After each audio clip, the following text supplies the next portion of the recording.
ಕೋಲಾರ ಜಿಲ್ಲೆಯಲ್ಲಿ ನಡೆದ ಕೆಡಿಪಿ ಸಭೆಯಲ್ಲಿ ಅರಣ್ಯ ಇಲಾಖೆ ಅಧಿಕಾರಿಗಳು ಜನಪ್ರತಿನಿಧಿಗಳಿಗೆ ತಪ್ಪು ಮಾಹಿತಿ ನೀಡುತ್ತಿದ್ದಾರೆಂದು ಆರೋಪಿಸಿ ಶ್ರೀನಿವಾಸಪುರ ತಾಲೂಕಿನ ಕಸಬಾ ಹೋಬಳಿ ಕೇತಗಾನ ಹಳ್ಳಿ ಗ್ರಾಮದ ರೈತರು ತೀವ್ರ ಆಕ್ರೋಶ ವ್ಯಕ್ತಪಡಿಸಿದ್ದಾರೆ. ಅರಣ್ಯ ಇಲಾಖೆಯ ಡಿಎಫ್ಒ ಅವರು ರೈತರ ಜಮೀನಿನಲ್ಲಿ ಲಕ್ಷಾಂತರ ರೂಪಾಯಿ ಮೌಲ್ಯದ ಬೆಳೆಗಳನ್ನು ಜೆಸಿಬಿ ಮೂಲಕ ನಾಶಪಡಿಸಿದ್ದಾರೆ ಎಂದು ರೈತರು ಆರೋಪಿಸಿದ್ದು, ಈ ಕ್ರಮವನ್ನು ಖಂಡಿಸಿ ಪತ್ರಿಕಾಗೋಷ್ಠಿಯನ್ನು ನಡೆಸಿ ಅರಣ್ಯ ಇಲಾಖೆ ಅಧಿಕಾರಿಗಳು ಬೆಳೆ ನಾಶಪಡಿಸಿದ ಜಮೀನುಗಳಿಗೆ ಪತ್ರಕರ್ತರನ್ನು ಕರೆದೊಯ್ಯಲು ಡಿಎಫ್ಒ ನೀಡಿದ ಹೇಳಿಕೆಗಳು ಸುಳ್ಳು ಎಂದು ಗ್ರಾಮಸ್ಥರು ಸ್ಪಷ್ಟಪಡಿಸಿದ್ದಾರೆ. ಅದಲ್ಲದೆ ಈಗಿರುವ ಮಾವಿನ ಗಿಡಗಳು ಇಲಾಖೆಗೆ ಸೇರಿಲ್ಲ, ಬದಲಾಗಿ ರೈತರದ್ದು ಎಂದು ತಿಳಿಸಿದ್ದಾರೆ. ನ್ಯಾಯಾಲಯದ ಆದೇಶವಿದ್ದರೂ ಅದನ್ನು ಲೆಕ್ಕಿಸದೆ ಅಧಿಕಾರಿಗಳು ರೈತರಿಗೆ ಕಿರುಕುಳ ನೀಡುತ್ತಿದ್ದಾರೆ ಎಂದು ದೂರಿದ್ದಾರೆ. ರೈತರ ಸ್ವಾಧೀನದಲ್ಲಿರುವ ಜಮೀನನ್ನು ಯಾರ ಸ್ವಾಧೀನದಲ್ಲಿಲ್ಲ ಎಂದು ಸುಳ್ಳು ವರದಿ ನೀಡುತ್ತಿದ್ದಾರೆಂದು ರೈತರು ಆರೋಪಿಸಿದ್ದು, ರೈತ ನಾಗರಾಜ್ ಮಾತನಾಡಿ, ನನಗೆ ಕೇವಲ 3 ಎಕರೆ ಪಹಣಿ ಇದ್ದರೂ 90 ಎಕರೆ ಸ್ವಾಧೀನದಲ್ಲಿದ್ದೇನೆ ಎಂದು ಅಧಿಕಾರಿಗಳು ಜನಪ್ರತಿನಿಧಿಗಳಿಗೆ ತಪ್ಪು ಮಾಹಿತಿ ನೀಡಿದ್ದಾರೆ ಎಂದು ಆರೋಪಿಸಿದ್ದಾರೆ.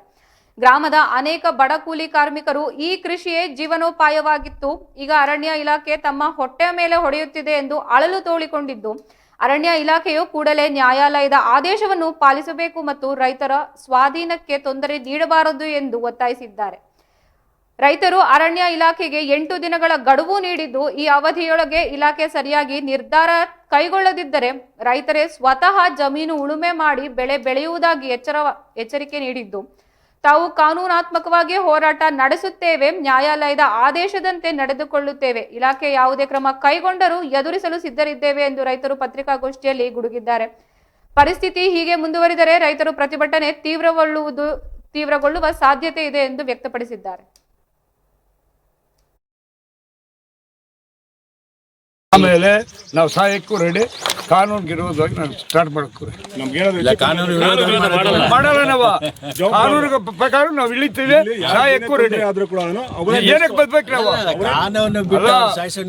ಸಣ್ಣ ರೈತರು ನಾವು ಏನಕ್ಕೆ ಬದುಕಬೇಕು? ಈ ತರ ಮಾಡಿದ್ರೆ 30 ಕೊಂಟೆವ್ರನ್ನ ನಂದು 3 ಎಕರೆ ಪಾಣಿ ಇದೆಯಂತ 90 ಎಕರೆ ಒತ್ತುವರಿ ಮಾಡಿದ್ದಾರೆ ಅಂತ ನನ್ನ ಜಿಲ್ಲಾಧಿಕಾರಿಗಳಿಗೂ ಉಸ್ತುವಾರಿ ಸಚಿವರಿಗೆ ಹೇಳ್ತಾಳೆ. 30 ಕುಂಟೆ